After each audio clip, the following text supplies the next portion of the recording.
there's a sense of urgency for a lot of people to help awaken others, or to be there, or to participate. How do you deal with that sense of urgency? And the ego kind of kicks in too in those moments. So Yeah. what should we do? Well, that's very important, because what we see out there now that we're disgusted with is a kind of corrupt version of idealism. Everybody's trying to save the world in their own way. Some people want to create big monolithic socialist governments. Other people want no government at all. But they all think that they're saving the world. So idealism, when it goes wrong, is when it's not truthful, absolutely truthful. Don't give me any corrupt science. Find out what the real science says. Get your facts in order. This is not an ideology. This is a marketplace of ideas, and each person can say, this is what I believe." But if it's corrupted in any way, if it's not shading the truth, if it's exaggerating for effect, the ends justify the means, then it's out of alignment, and it's just going to be exposed as a lie. Because that's what we're sensitive to right now. We're disgusted with the corruption. And the important thing here to remember is that more and more we can tell intuitively, as we gain in consciousness, whether someone is lying to us or not. So we're all now forced to be open and honest, because the other person we're talking to already knows if we're not. It's like we have a detector, lie detector.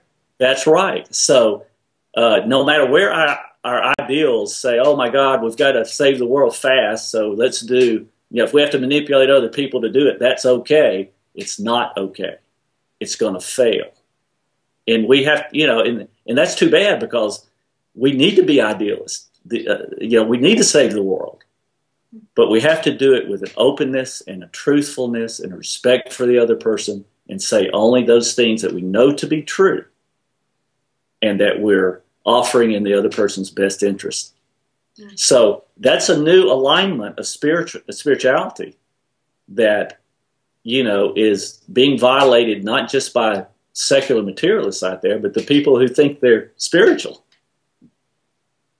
So there's some cleanup. There's some cleanup in that area too. It's a big wake-up call for people who say they're spiritual.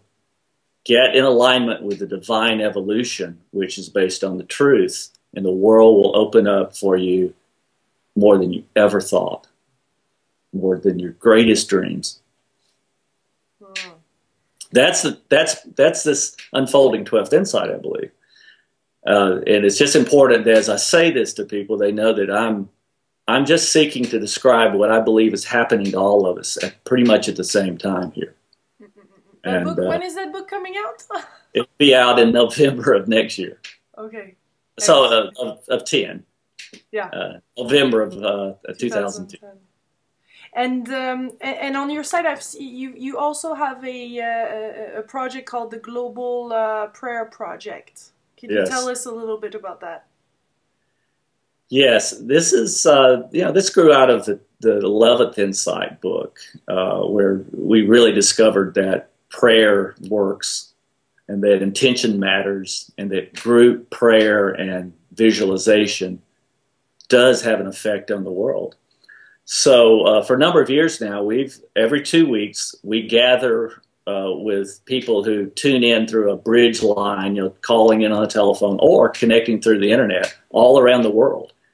And the whole mass of us, we practice a prayer visualization that's essentially this. If there's a conflict growing in the world, at some hot spot, we get connected, and we try to bring a sense of love and upliftment into a consciousness, and we just project it onto the conflict. And our assumption is that all the heroes are in place to resolve this conflict if they can just, move up into spiritual wisdom about it. So we do nothing but uplift the participants in a way that brings what higher spiritual consciousness always brings, which are solutions and a higher consciousness and a greater goodwill toward each other. So that's really the best thing that we can do, work on ourselves. Absolutely. I mean, I think what we're realizing about this is that we all, with our thought, set a prayer field around us based on the truth that we hold and what we demonstrate in our lives. So we're praying all the time, whether we realize it or not, because the oneness principle is that we're all one. So our mind and our attitudes are all contagious with other people. So the way we live has the effect of bringing other people into that exact same consciousness. So that's why it's so important to be on a growth path and be awakening to higher spiritual states. Why love is so important and integrity is so important, because we have that, whatever we're living, it is as though we're, with the act of living it, we're establishing it for everybody who comes in contact with us. It's a prayer field that goes out around us and brings people, has an effect on people, as though to suggest, hey, this is the way to live. Now, when we're all together and we're beaming a prayer energy out, we're just focusing that, and it's very powerful when a whole group of people visualize. In the end, it may be the ultimate solution to making the spiritual transition effective. Because it's just so important that we establish a very loving field of energy out there, and a very spiritual field, because what it does, the field is set such when we do that it's easier for people to come into this spiritual consciousness.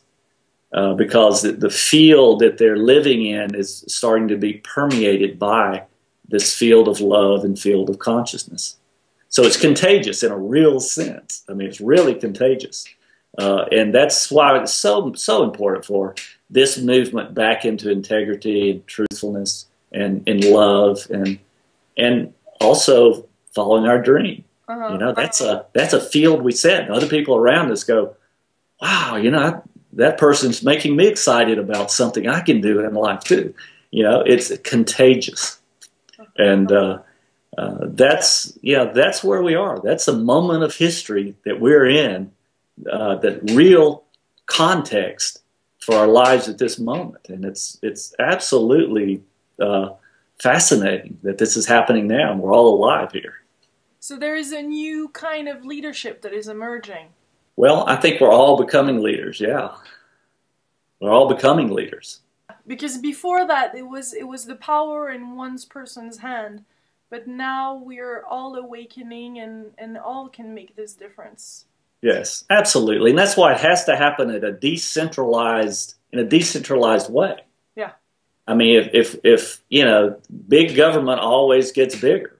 Yeah. And what happens is they have a rule for everything in life, and you're facing a bureaucracy you can't really create fully.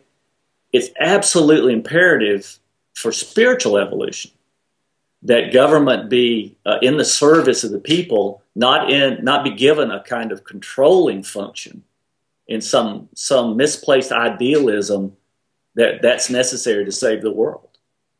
That will just hamper this free expression of spiritual views that will ultimately lead us toward a better world through spiritual evolution. Mm-hmm. There's no other way to get there. Would you have a last little word for us, James? Well, I would just say that it's both a crucial and an exciting moment to be alive, and that the most exciting part is, I believe, we're figuring it out, what history is about, what life is about, how the afterlife and all that's going on there relates to what we're doing in terms of spiritual evolution. For the first time ever, I believe, we're beginning to live this wisdom where we're in alignment with the divine order of human evolution. We have that choice now because we know it's coming together in terms of how to actually do it. And it'll get clearer, I think, over the next 2 years. So participate is what I would say. Thank you. Just participate. Thank you. Thank you very much for taking the time to share this message, this important message with all of us. Thank you. Enjoyed it.